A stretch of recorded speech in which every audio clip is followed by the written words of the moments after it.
மோசே ஆரம்பத்துல தேவன் கூப்பிடும்போது அந்த வேலையில இருந்து எப்படி நம்ம தட்டி கழிச்சு தப்பிச்சு நம்ம லைஃப வாழலாம் அப்படின்னு அவன் நினைக்கிறான். ஆனா கர்த்தருடைய அழைப்பு, உன்னை நான் உண்டாக்குனது உன்னுடைய சொந்த வாழ்க்கையை வாழ்றதுக்கு அல்ல, என்னுடைய வாழ்க்கையை வாழ்வதற்கு.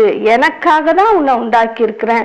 என்னுடைய ஜனங்களை நடத்துவதற்கு தான் உன்னை இந்த பூமியில வச்சேன். என்னுடைய ஜனங்களை நடத்துறதுக்கு தான் உன்னை பார்வோனுடைய வீட்டுல வளர்க்க வச்சேன்.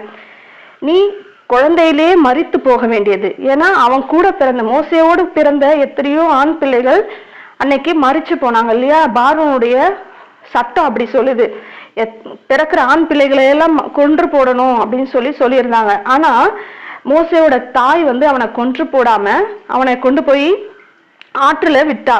ஒரு பாஸ்கெட் மாதிரி செஞ்சு, ஒரு கூடை மாதிரி செஞ்சு அதுல மோசேவை கொண்டு போய் ஆத்துல விட்டு அவனை